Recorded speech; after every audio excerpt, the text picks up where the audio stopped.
Is there a Jinx spot with your name on it? There's one with my name.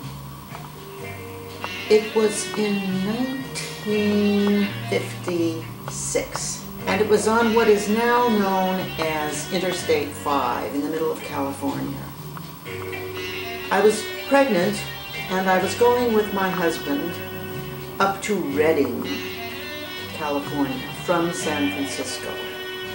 He was looking for a job and was having an interview at the college in Redding. That road goes for an eternity straight. There are no turns, it's straight, there is nothing there.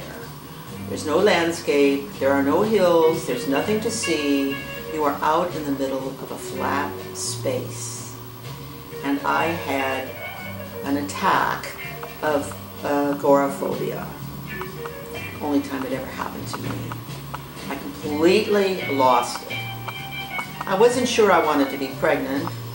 I definitely was not sure I liked being married. And I knew I didn't want to move to Redding. So those things all must have played a role in the attack. But I felt like I couldn't escape from this space. I knew just where it was, too, in the middle of nowhere. It was about 4 years later. I was driving to Seattle from San Francisco. There was still no I-5. It was a two-lane road. I was driving a Ford Econoline van, and I had with me my 3-year-old daughter, who I was going to drop off with a friend in Oregon and then continue on up to Seattle. We were driving and driving, and the road goes very, very subtly up and down, which meant you couldn't always see a plain expanse of highway because of these dips. There was a very slow car ahead of me that I was anxious to pass, of course, and I could tell that way down the road there was another car also passing a car, so I felt safe, and I pulled out to pass. That car in that lane was not passing. It was headed for me, and we had a head-on collision. Not serious, nobody was hurt. We both wound up in a ditch, but nobody was hurt.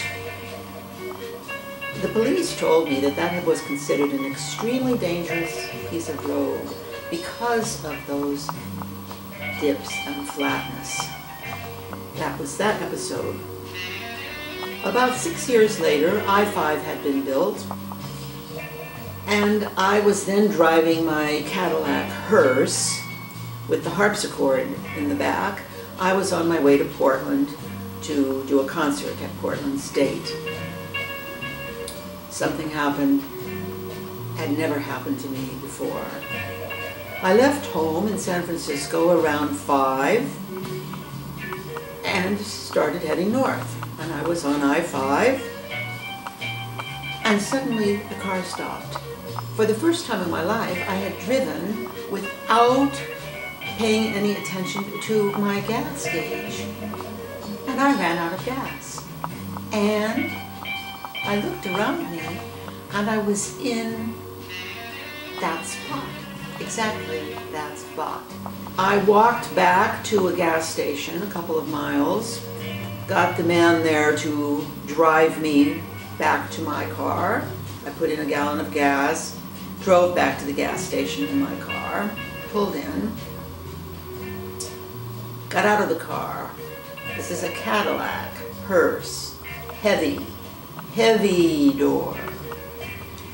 I got out of the car, shut the door.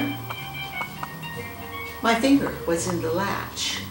I neglected to move my hand when I slammed the door, and now my finger was caught in the latch of the closed door, which I could not open. He had to get in on the other side and push the door open to release my finger. The skin on my finger was not broken, but all the meat was severed. You could see the bone through the transparent skin. I thought I was going to faint. And I was on my way to play a concert. I told him to call a doctor. I had to sit down and put my head down. I knew I was just going to pass out. I went into the bathroom and I sat down and looked at this moment and this place and realized that this place held some kind of power,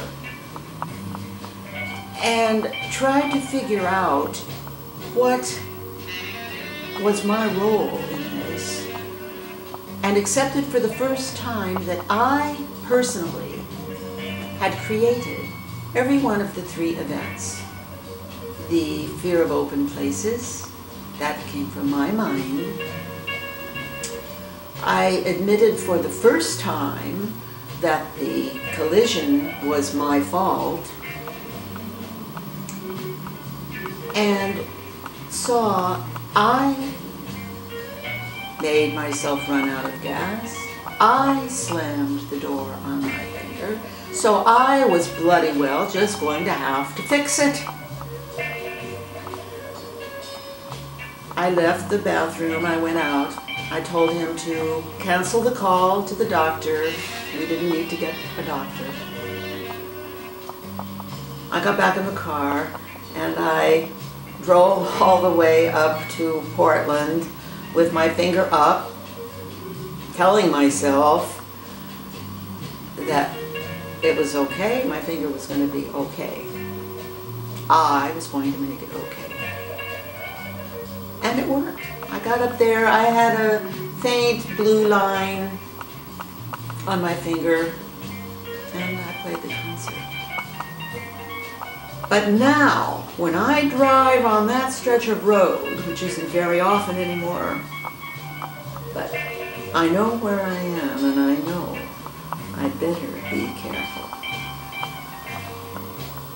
There's strange energy, and it's got my name on it.